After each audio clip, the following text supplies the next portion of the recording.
आप देख रहे हैं न्यूज इंडिया, आपके साथ मैं रचना बंसल। आज बात लव जिहाद के खिलाफ बाबा बागेश्वर की हुंकार की। बात लव जिहाद के खिलाफ पंडित धीरेन्द्र शास्त्री के उस बयान की जिसकी चर्चा चारों तरफ है, जिसमें उन्होंने हिंदू बेटियों को नसीहत दी है कि लक्ष्मी बनो, काली बनो, लेकिन बुर्के वाली मत बनो। बागेश्वर धाम के पीठाधीश्वर का यह बयान तब सामने आया जब मध्य प्रदेश के बुरहानपुर में एक युवती की गला रेतकर हत्या कर दी गई। आरोप रईस नाम के एक शख्स पर लगा जो कि युवती का कथित प्रेमी कहा जा रहा है। युवती की बहन का आरोप है कि रईस धर्म परिवर्तन कर निकाह का दबाव डाल रहा था, लेकिन जब युवती ने इनकार किया तो उसकी गला रेतकर बेरहमी से हत्या कर दी गई। इस घटना पर हिंदूवादी संगठनों में नाराजगी है और नाराज बाबा बागेश्वर भी हैं, जिन्होंने लव जिहाद के दोषियों को फांसी देने की मांग की है। लेकिन इन सब के बीच ही सवाल है कि क्या बाबा बागेश्वर के क्रांति मंत्र से लव जिहाद का अंत होगा? आज इसी मुद्दे पर करेंगे बात। कई खास मेहमान साथ में जुड़ेंगे, लेकिन पहले रिपोर्ट देखिए।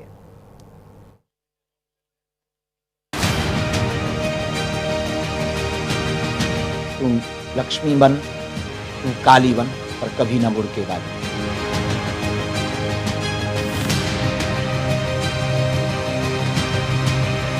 लक्ष्मी बन, काली बन, कभी न बुर्के वाली बन। बाबा बागेश्वर की यह नसीहत थी उन हिंदू बेटियों को जिन्हें लव जिहाद के जाल में फंसाया गया, जिन्हें प्यार के नाम पर धोखा दिया गया, जिन्हें जिहाद के दलदल में फेंका गया, जिनकी जिंदगी को नर्क बना दिया गया। लेकिन अब बाबा बागेश्वर ने लव जिहाद के खिलाफ बिगुल फूंकने का ऐलान कर दिया। लव जिहाद के खिलाफ धर्म युद्ध छेड़ दिया। लव जिहाद को जड़ से उखाड़ फेंकने का संकल्प लिया। हजारों बेटियों का सरतन कट गया है और इनका मंसूबा, इनका उद्देश्य ही है सरतन से जुदा करना। हमारी यही चिंता है कि आने वाले हिंदुओं की बेटियों का क्या होगा, आने वाले बच्चों का क्या होगा। न बच्चे सुरक्षित हैं, न संस्कृति सुरक्षित है, न सनातन सुरक्षित है। इसी चिंता में हम दिन रात अनवरत हिंदुओं को जागने की अपील कर रहे हैं, उनको प्रार्थना कर रहे हैं, गांव-गांव जाकर के उनको जगाने के लिए पदयात्रा कर रहे हैं। बागेश्वर धाम के पीठाधीश्वर ने लव जिहाद के खिलाफ हिंदू बेटियों को जगाने का प्लान तैयार किया। लव जिहाद के खिलाफ क्रांति लाने का संकल्प लिया। साथ ही हिंदू बेटियों को टारगेट करने वाले, प्यार के जाल में फंसाकर धोखा देने वाले जिहादी राक्षसों को आखिरी अल्टीमेटम भी दे दिया। सोची समझी साजिश प्रायोजित है, उनको इस प्रकार की समझाइश दी जाती है। उन लोगों की ऐसी मानसिकता ही है, कुंठित मानसिकता ही है, और वो इस प्रकार से हिंदू बहन बेटियों को टारगेट करते रहते हैं अनवरत। हर जगह देश के कई कोनों में ये खबरें मिल रही हैं और मध्य प्रदेश भारत का हृदय कहा जाता है और भारत के हृदय में अब ये घटना होना निश्चित रूप से हिंदुओं के लिए ये दाग है और हिंदुओं को विचार करना चाहिए, और अब नहीं विचार कर पाए तो कभी नहीं कर पाएंगे। लव जिहाद के खिलाफ बाबा बागेश्वर ने तब धर्म युद्ध का ऐलान किया जब मध्य प्रदेश के बुरहानपुर में लव जिहाद की एक घटना सामने आई। बुरहानपुर में एक शख्स ने अपनी प्रेमिका की गला काटकर हत्या की। घटना के पीछे वजह प्रेमी द्वारा धर्मांतरण और इस्लाम कबूल कर निकाह करने का दबाव बताया जा रहा है। आरोप है कि रईस नाम के शख्स ने युवती को लव जिहाद के जाल में फंसाया, जबरन धर्म परिवर्तन का दबाव बनाया। लेकिन जब युवती ने धर्म परिवर्तन से इनकार किया तो गला काटकर बेरहमी से हत्या कर दी। इस वारदात ने बाबा बागेश्वर के गुस्से को भड़का दिया। पंडित धीरेन्द्र कृष्ण शास्त्री को गुस्से से भर दिया। बाबा बागेश्वर ने मांग की हत्यारे को फांसी की सजा दी जाए। बिल्कुल देनी चाहिए, बेझिझक देनी चाहिए। ऐसे लोगों को यदि फांसी दी जाएगी तो आने वाले कालांतर में ऐसी घटनाओं पर रोक लगेगा, वो कोई भी हो। हम ये कहना चाहे कोई भी हो, क्योंकि एक बेटी का जब घर उजड़ता है तो उसका पूरा परिवार बिखर जाता है। क्या बीत रही होगी उनके पिता पर, क्या बीत रही होगी उनके भाई पर, क्या बीत रही होगी उसकी बहन पर, क्या बीत रही होगी उसकी आत्मा पर। तो हमें लगता है कि यदि फांसी का प्रावधान होगा तो आने वाले समय में जल्दी से ऐसी घटनाओं पर रोक लगेगी। बाबा बागेश्वर लव जिहाद के दोषियों को फांसी देने की मांग कर रहे हैं, लव जिहाद के खिलाफ हिंदू बेटियों को जगा रहे हैं। लेकिन सवाल है, क्या बाबा बागेश्वर के क्रांति मंत्र से लव जिहाद का अंत होगा? क्या बाबा बागेश्वर के बुर्के वाले ज्ञान से लव जिहाद का समाधान होगा? Bureau report, news India.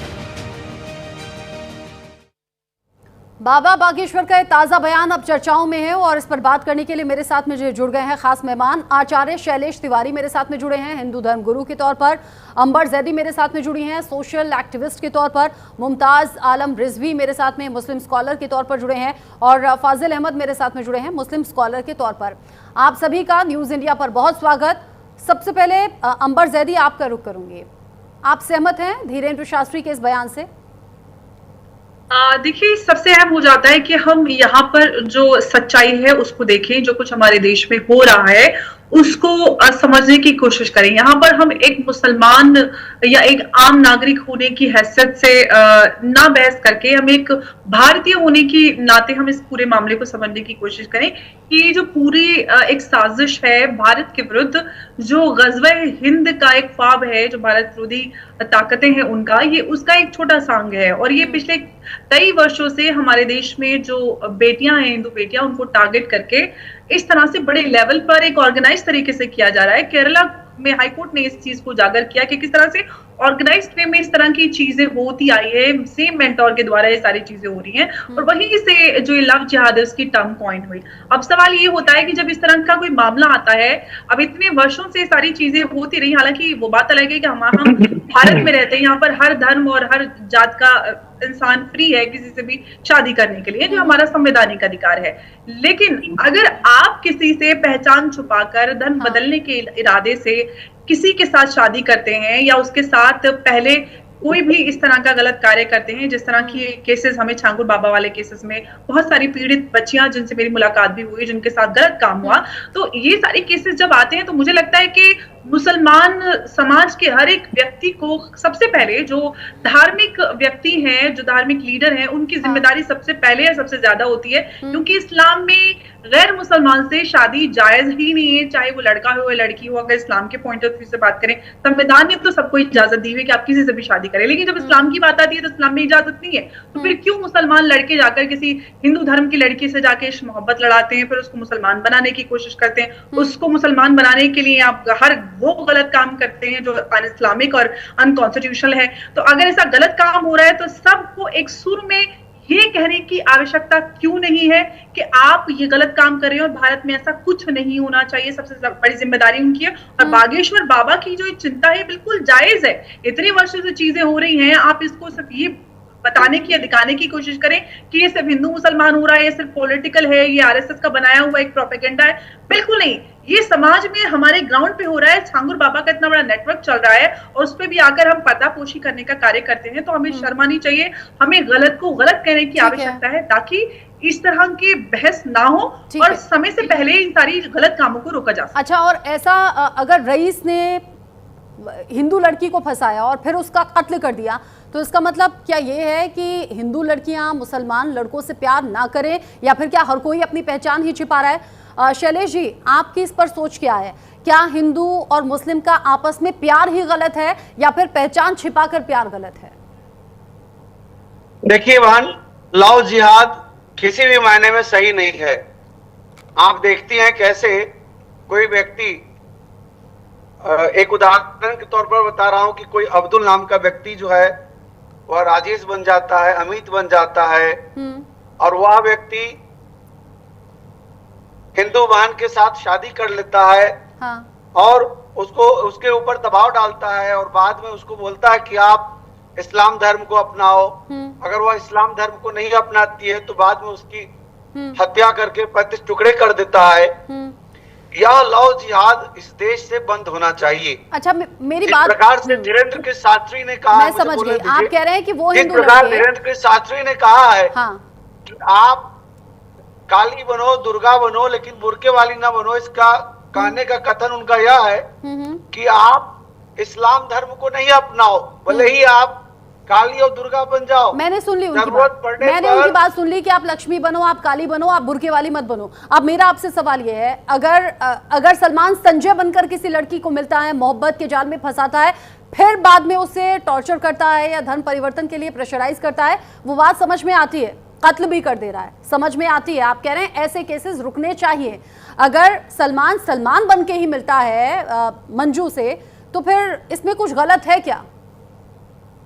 देखिए, सलमान अगर मंजू से मिलता सलमान बन करके, फिर यह लव जिहाद नहीं है।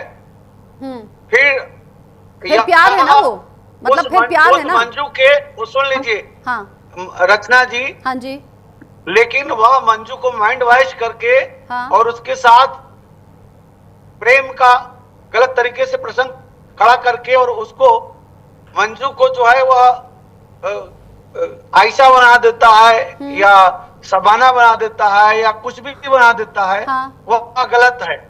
मेरा ऐसा मानना है कि लव जिहाद चाहे वह हिंदू से मुसलमान लेकिन अगर रुखसार रश्मि बन जाए तो, मुसलमान से हिंदू का हो, अगर रुखसार रश्मि बन जाए तो, अगर कोई मुस्लिम लड़की, मेरी बात सुनिए ना, अगर कोई मुस्लिम लड़की हिंदू लड़के से प्यार करे तो रुखसार रश्मि बन जाए तो भी गलत है?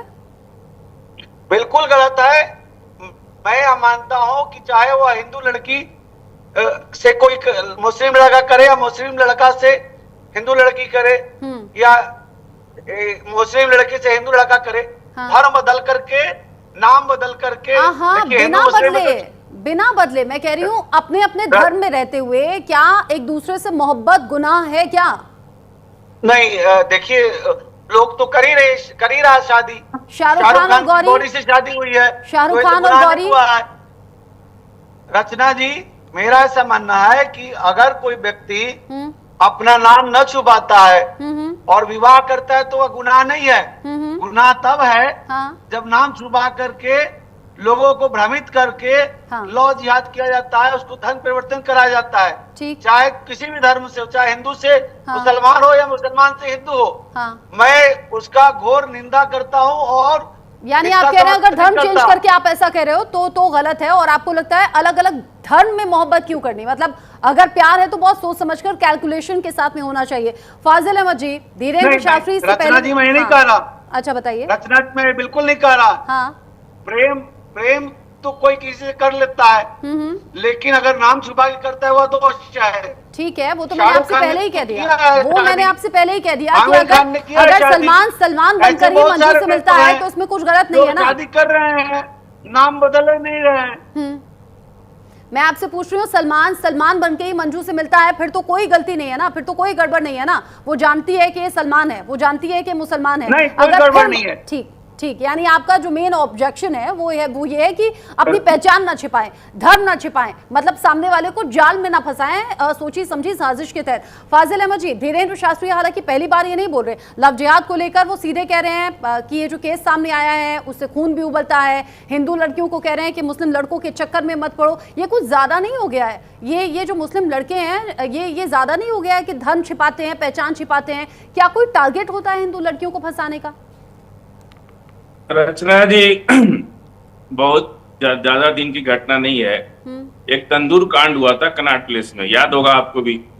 अपनी ही पत्नी को मार करके और तंदूर में जला दिया। मरने वाली लड़की भी हिंदू थी और मारने वाला भी हिंदू था। और उस पर आज भी वो जेल में है। और ये बड़ी सनसनीखेज घटना हुई थी, पूरा देश दुनिया इसको देख करके बड़ा हतप्रभ था। उसके बाद लाखों मुकदमा इस देश में दर्ज है जहां हिंदू परिवार ने अपनी ही बहू को किचन में दहेज के लिए जला के मार दिया। और लाखों मुकदमा चल रहा है और लाखों लोग जेल में हैं, कितने को सजा हो गई, कितने मुकदमा चल रहा है। ये जो अपराध है ना, इसको अपराध की नजरिए से देखना चाहिए। हिंदू मुसलमान, मैं मुसलमान हूँ, मैं देश भर की सभी तंजीमों से जुड़ा हुआ हूँ, लेकिन आज तक मैं किसी मीटिंग में नहीं गया जहां इस तरह की कोई बात हो रही हो कि हम लोग अरे मदरसा और मस्जिद में तो चटाई बिछाने का पैसा नहीं है। हम लोग जो 10-10 रुपया देते हैं उससे चटाई खरीदी जाती है, बिजली का बिल जमा होता है। इतना पैसा कहाँ है? और दूसरी बात कि बाबा धीरेन्द्र शास्त्री तो 20 करोड़ के मालिक हो गए।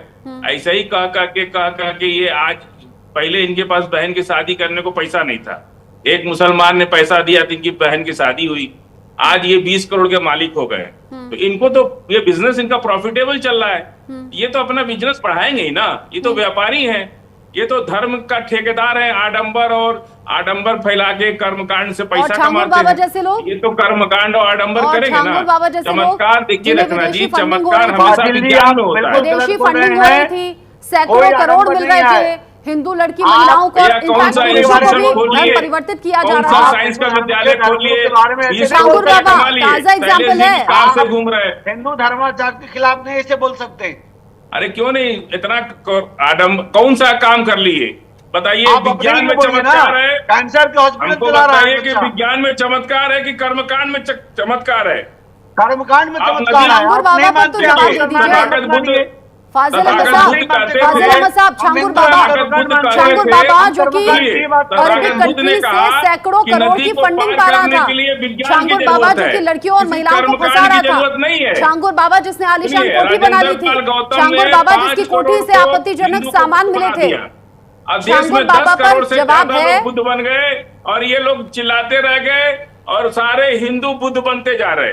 पूरे देश में मुहिम चल रही है। लोग राजेंद्र पाल गौतम ने 5 करोड़ हिंदुओं को बुद्ध बना दिया, 25 लाख तो लखनऊ में बन गए।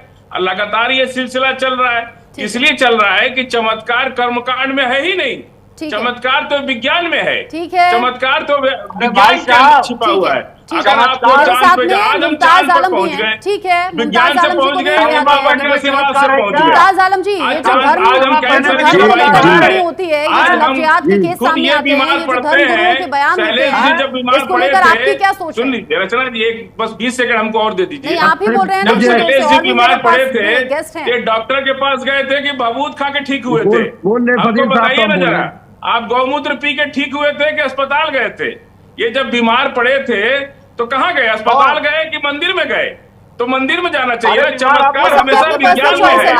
फाजिल अहमद साहब, अपनी पर्सनल चॉइस है, बताने की जरूरत है। ऐसी अपनी पर्सनल चॉइस है। आप देखते नहीं, मस्जिद मजार में भी होता है, मस्जिद और मजार में भी तो झाड़ फूक चल रही होती है ना, वहां भी तो लोग झाड़ा लगवाने के लिए जाते हैं ना। वो छोड़ दीजिए, वो सबकी अपनी पर्सनल सोच है, पर्सनल चॉइस है। पर्सनल चॉइस से कोई कहीं भी किसी भी धार्मिक स्तर पर जा सकता है, ठीक है, ये बिल्कुल अलग बात है। अगर कोई बीमार पड़ता है तो वो डॉक्टर के पास भी जाता है। मैं मुमताज आलम जी को ले आऊं, ठीक है? शैलेश जी एक सेकेंड, आपके अलावा भी और गेस्ट हैं मेरे पास में। मुमताज आलम जी उन्होंने कुछ नहीं बोला है। क्या बात करते हैं शैलेश जी, बोलते हैं, ठीक है, छोड़े आप दोनों अच्छे वक्ता है, मैं जानती हूँ, शांत हो जाए। भूल जाते हैं। फाजिल अहमद शांत हो जाइए, शैलेश जी शांत हो जाइए, मुमताज आलम जी को भी बोलने देते हैं। हमारे साथ चौथे गेस्ट हैं, उनको भी तो सुन ले। हाँ, मुमताज आलम जी बोलिए। मुमताज आलम जी बोलिए। और रचना जी एक बात और बताते हैं। रचना जी इनको चुप, रचना जी एक और बात बस ले लीजिए। अरे आपकी बात ही नहीं खत्म हो रही है ना फाजिल अहमद जी, आपकी बात मैं जानती हूँ, आपके पास बातों का भंडार है, पर मेरे पास तो 4 गेस्ट हैं, है ना, 4 गेस्ट। शैलेश जी से ज्यादा कोई नहीं जानता, ये प्रेम विवाह किए हैं। कौन सी बात है? प्रेम विवाह, देखिए शैलेश जी प्रेम विवाह किए हैं। अच्छा, तो ये तो अच्छी बात है ना। बहुत प्रेम करना गुनाह है ये किसने कहा? अगर प्रेम विवाह किया तो अच्छी बात है ना, आप भी कर लेते। प्रेम विवाह में क्या दिक्कत है? आप तो अविवाहित हैं, आप तो विवाह ही नहीं किए। आप विवाह किया ना? शैलेश जी, भाभी देखिए, भाभी सुन लेगी तो फिर आपके लिए भी दिक्कत हो जाएगी, हमारे लिए भी दिक्कत हो जाएगी। चलिए पर्सनल चीजों को इस पर भाभी सुन लेगी ना तो आपके लिए भी दिक्कत हो जाएगी घर जाने के बाद। अच्छा, इस बात से ये तो पता चल गया कि आप दोनों आपस में दोस्ती वाला भी